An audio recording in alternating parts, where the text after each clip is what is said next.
Check out these two colors. I'm about to create an entire painting using just blue and orange. In a world with hundreds of beautiful different paint colors at our fingertips, why would I do that? Now this video was actually inspired by the inimitable Andrew Kadima. If you're not already following him on Instagram, you've just got to see his work. He's an oil painter and he does these crazy portrait paintings with hilarious expressions. And he begins each video by showing the colors he's going to use, raising both his eyebrows and squeezing out some paint on his, oh my gosh, look at that palette.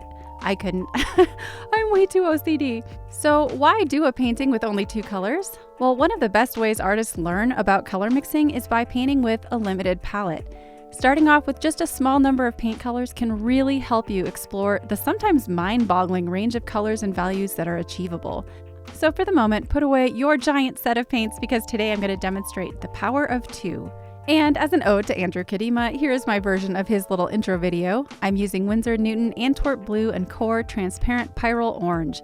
These are complementary colors, which means they're opposites on the color wheel.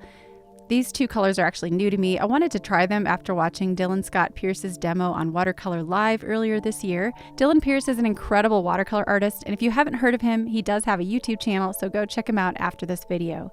My paper is an 8-inch square block of Arches 140-pound cotton cold-pressed watercolor paper. Just to save time and jump right into the painting, I did use transfer paper to trace on the sketch today. I started by using a hake brush to wet the paper with clean water. You could also use a sponge or a regular round brush. I did find that the hake brush was super fast and efficient for pre-wetting my surface. I used a Da Vinci Colineo size 12 round brush to start dropping in some pure Antwerp blue on the right side, where the tiger's fur is white and in shadow. You might be wondering, how did I decide what colors to use, what color mixes to use with these two colors when I can't actually copy exactly from the photo because my colors are limited? Well, I'm largely making my decisions based on warm and cool color temperatures. Orange is a warm color and blue is a cool color. So it made sense to use blue in the cooler shadows and more orange wherever I saw pinks or orange tones in the reference photo.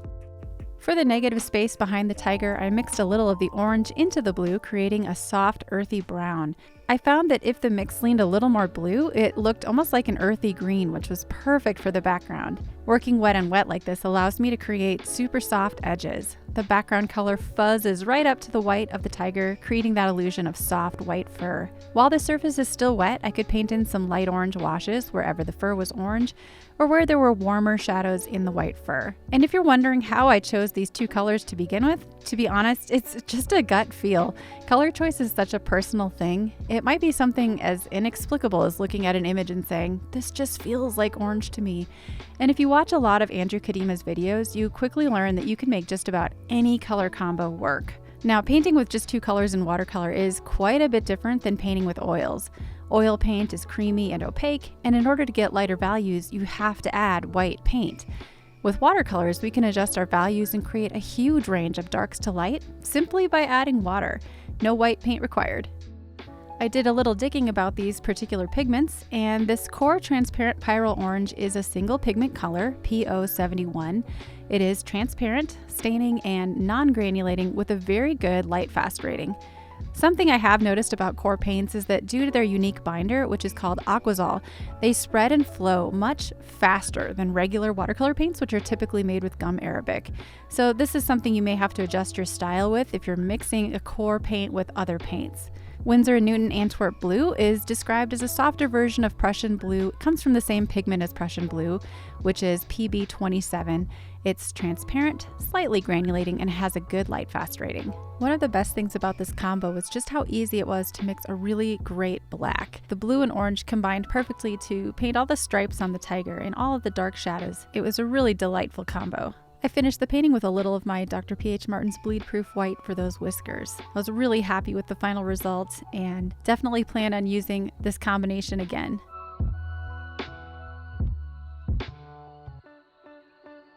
I enjoyed this experiment so much that I actually did 2 more paintings using some other unusual color combos. For my next painting, A Yawning Lion, I used one of my favorite Sennelier colors, Cobalt Violet Light Hue. I've used this color before for flowers, but admittedly never for an animal painting. Daniel Smith Quinacridone Gold was my second color. For a lion, it just seemed right to make yellow one of the colors. I started out with my quinacridone gold, pretty much just covering the whole surface with this color, except for areas I wanted to preserve the white of the paper. I find that when you're putting in those initial wet and wet washes, it's so helpful to use a really big brush. It just covers a lot of distance. The quinacridone gold can almost turn to a bright orange when it's really thick, so I thought that was perfect for some of the darker areas in the yellow. And for the tongue, I used my pure cobalt violet light hue for the first time. Now, the most difficult challenge in this painting was trying to figure out how to get a really dark. Neither of these colors is super dark, so to get my darkest possible value, I used mostly the cobalt violet light hue with a little of the yellow mixed in, and I had to keep my paint extra creamy and thick. And this is what I used to paint the dark gums and the inside of the mouth on the lion. I tried to keep the tongue mostly the pure cobalt violet light hue. You can see it looks super pink when it's set apart next to that bright orange. These two colors are what I would consider analogous colors because they're fairly close on the color wheel. The cobalt violet light definitely leans a little more orange, and quinacridone gold, of course, leans more orange as well. So the two mix beautifully. Overall, I felt like this color combination lends itself to a fiery glow almost, which really matches the expression of the lion. This one was my daughter's favorite painting of the three I did. This brush I'm using for some of the fur texture on the lion, by the way, is a grainer brush by Princeton Velvet Touch.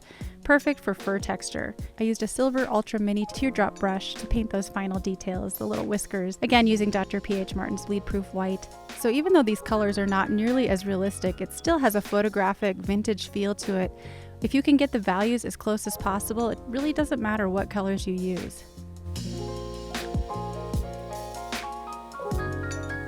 For my final experiment, I used a Michael Harding color, Belladonna, which is a mixed pigment purple, and M. Graham Hooker's Green, another from Dylan Pierce's palette.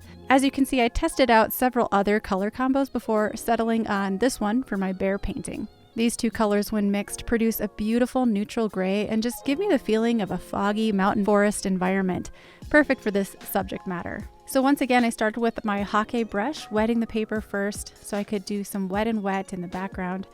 This version of Hooker's Green is really different from my usual Daniel Smith brand that I have on my palette. It's a little more earthy. I really like it. Michael Harding's Belladonna is a mix of PV23, PR112, and PB29. So it has some granulation to it, and it's just a gorgeous, bright, almost earthy purple. Now mixed with the green, it produces a beautiful black and some lovely grays and browns. You can see with the wet on wet technique, we're getting some soft granulation and lots of fuzz, which is exactly what we want for painting a soft, furry creature. The range of values is also exceptional with these two colors, anywhere from this super light purplish gray to an almost completely black dark, which was perfect for the inside of the mouth. And once again, I'm just switching back and forth between warm and cool. In this case, the purple is my warmer color and the green is my cooler color. And when I'm looking at my reference photo, again, I'm just deciding, do I need to use a little more green or a little more purple? Do I see warm or cool? It's almost liberating not having to match exactly the colors that you're seeing in the reference image. It makes it a lot more fun, in my opinion. Here I'm using the grainer brush again to paint some more fur texture around the mouth.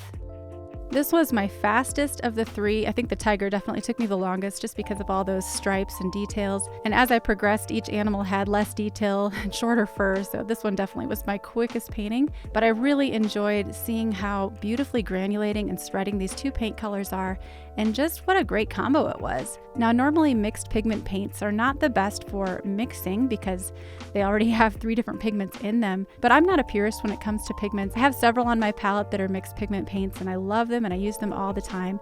And I have not really seen any discernible difference between using single pigment paints and some high quality mixed pigment paints like this one. It's really amazing how when you are able to create such a variety of mixes and values with just 2 colors, it really looks like you used a lot more than just 2, doesn't it? Quite the amazing illusion. I like to finish some of my paintings with just really strong, bold brush strokes, so here I added some streaks of pure Belladonna at the end.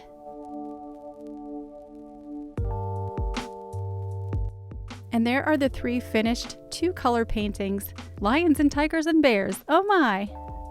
Let me know in the comments which one was your favorite, and if there are any color combinations you'd like to see me try, I'd love to give it another go.